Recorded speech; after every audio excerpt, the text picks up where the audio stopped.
ngir bokk ci vidéo yu am solo yi ñu leen jagleel soo bëggee itam bépp actualité en temps réel c'est très simple activer la cloche nga bës ci bouton abonné ba noppi bësaat ci notification yomb na gaaw na yaa ngi ci biir Univers Info, s'informer devient une priorité.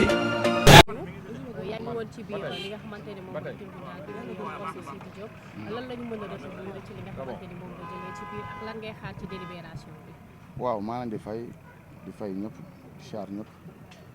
li ñuy xaar rek ñaan yàlla génn ko fi léegi te yéen ñëpp moom ngeen di xaar ndax naka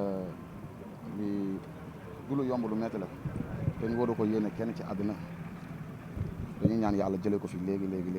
waaw ñun loolu rek lañ ci xaaruñ ci leneen incha allah. d'accord tey li ñu wax ci cadre permis de conduire bi mu doon dawal. mu mel ni lu ñuy faral di gis ci artistes yi ndax jàngee ngeen ci lu bari. waaw erreur bu nekk ci ngay jàngee ndax tey ji ku nekk boo amee ndogal ci dara si ngay jël loolu tiré ci leçon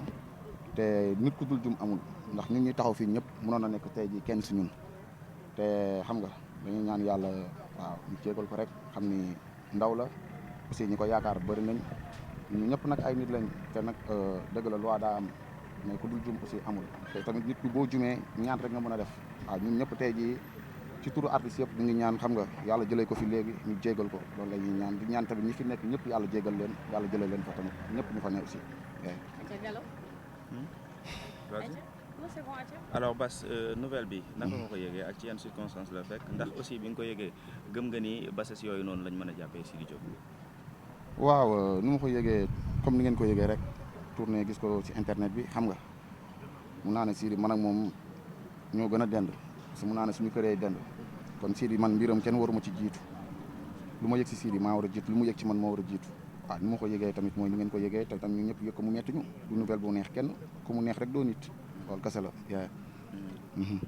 alors li ñu koy reproché di ko wax ne en tant que artiste bu mag di dawal sans permis ni oto boo xamante ne amul assurance et tout est-ce que jàpp nga ni loolu war na ci koo xamante ni dañu koy tudd te buñ ko tuddee Sénégal yëpp dañ koy xam non mooy li ñu wax rek xam nga jumte moom bu ñu demee ba wax ko rek mooy nit ki jum na te ku dul jum amul mooy li ma wax sànq laay waxal rek tey jii li ko dal mënoon na ma dal war a mënoon na la dal yow mii di wax ak man mënoon na dal keneen ak keneen erreur la te nit ku dul jum si àddina moom amul amaana yàlla moo tuddoon tamit lii ci dessin dañu ñaan yàlla xam nga jëlee ko fi moom tamit xam nga bu si jéenee rek incha allah gën bàyyi xel ci yu bëri ñun tamit ñu jëlee lii ci lii leçon bàyyi xel ci lu bëri ak keneen ak keneen ku gis li rek bàyyi ci xel loolu kese la te incha allah yàlla na ko fi yàlla jëlee léegi amiin contrat mi bari na instant yi ma ngi ci ay loxoy yoon est-ce que bu juge bi bàyyiwul xel ci loolu du ko jural ay jafe-jafe ci wàllum liggéeyam est-ce que doo yëkkati ay kaddu rek par rapport ak jugement bi nga xamante ni mooy kaddu ñaan par rapport ak àtte bi comme ni ñu ko waxee sànq waaw fii ku fi def benn fan de sa liggéey mun na am jafe-jafe ndax dafa am loo xamante ni aussi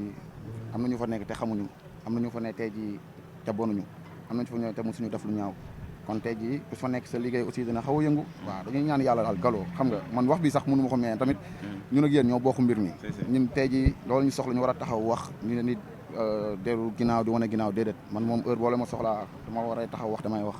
parce que tamit ñun lu ñu munti xewle ci àddina yéen ay bàyyi seen lépp des fois ngeen ñëw doo leen añ des fois ngeen ñëw doo leen ndékki doo leen reer bàyyi seen lépp ñëw taxaw di couvrir gars yi ñëw taxaw di wane gars yi di xamale li xew kon ñun respect bi dañ leen koy delloo ndax ñun ñëpp amuñu seen fay waaw dañuy ñaan yàlla tamit yéen liggéey bi yàlla defal leen ci tawféex yàlla defal leen ci jàmm quoi ndax tàng na ngeen taxaw nii tamit xam nga di xaar ku ñëw ngeen wax ak moom kon tamit kenn du yéen quoi yéen tamit seen soutien yéen a ngi koy wane bu baax a baax di wax tur artiste yëpp di wax rek li mooy yoon ñu war a booloo yii bu amee ñëpp di jug xam nga def mobilisation jàppalante parce que joomul kenn waaw joomul kenn dañuy ñaan yàlla nag jàlla jeexal ko léegi te yàlla mun na ko yàlla rek la ñuy ñaan ndax moo yor lépp jërë ngeen jëf merci beaucoup Bass jaajëfatee alors maître ginnaaw bi ñu la nuyoo ñu ngi lay bàyyi nga nuyoo ko mbokk internet yi nga xamante ne ñu ngi lay seetaan en plus nga wax ñu quelques mots rek ci li nga xamante ni moom moo tukkee ci biir ci procès Sidy Diop bi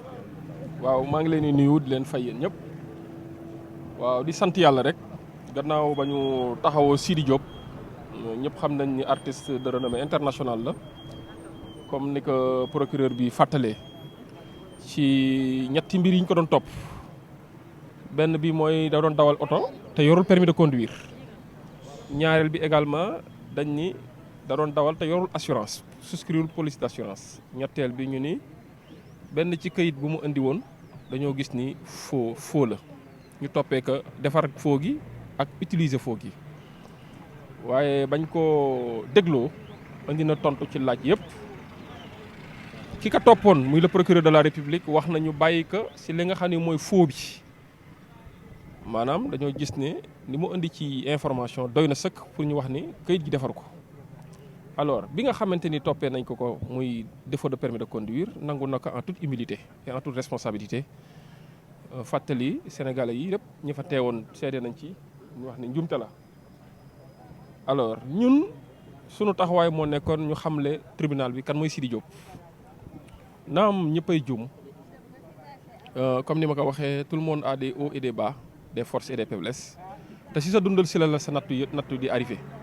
waaye li am solo rek mooy boo juumee nga ñëw taxaw à la face du monde devant le tribunal et devant le Sénégalais les Sénégalais nga taxaw ne maa juum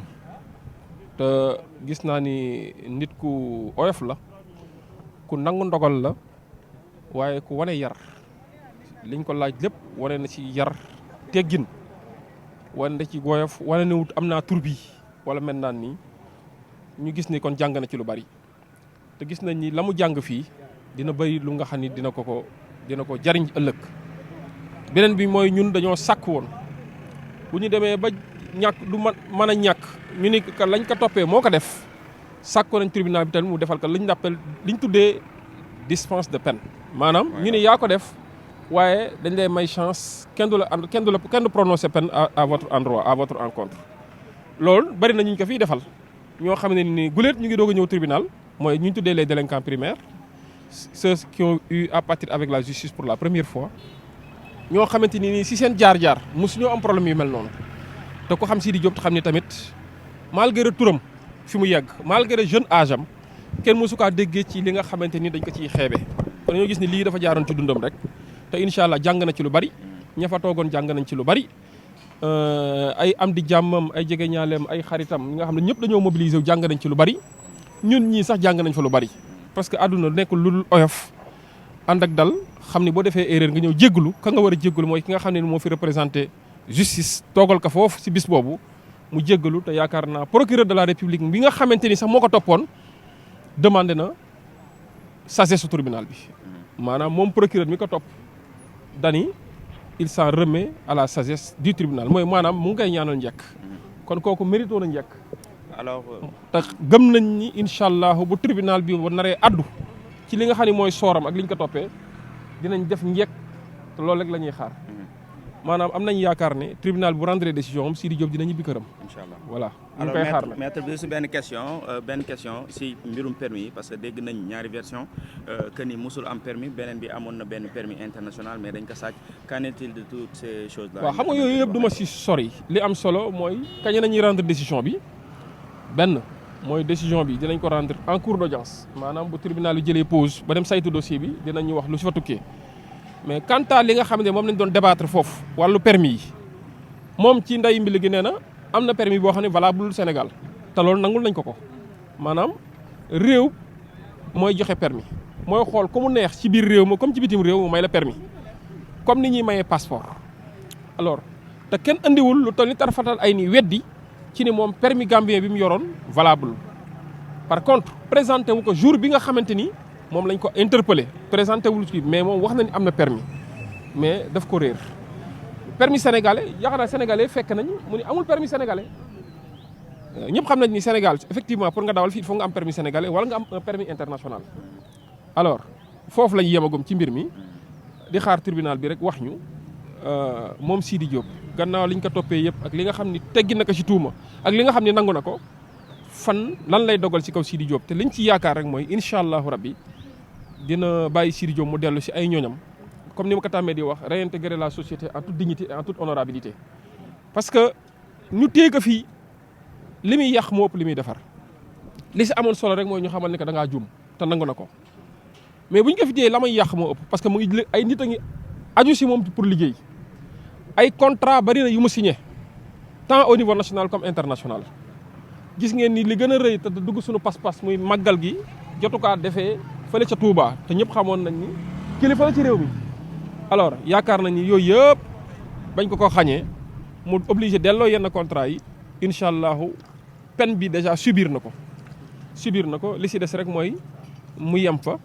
mu delloowaat ci société bi en toute dignité et en toute honorabilité loolu rek moo ci am solo. C'est moi qui remercie Sidi Diop. Alors nous venons de sortir de la salle d'audience effectivement pour assister notre client, le chanteur Sidi Diop, qui est une star de renommée internationale, sur qui pesait 3 chefs d'infraction, à savoir le délit de conduite sans permis de conduire, le délit de défaut d'assurance et également les faits de faux et usage de faux. Alors, il a été entendu et il a apporté les éclairages et les réponses qu'il fallait pour clamer son innocence et sa bonne foi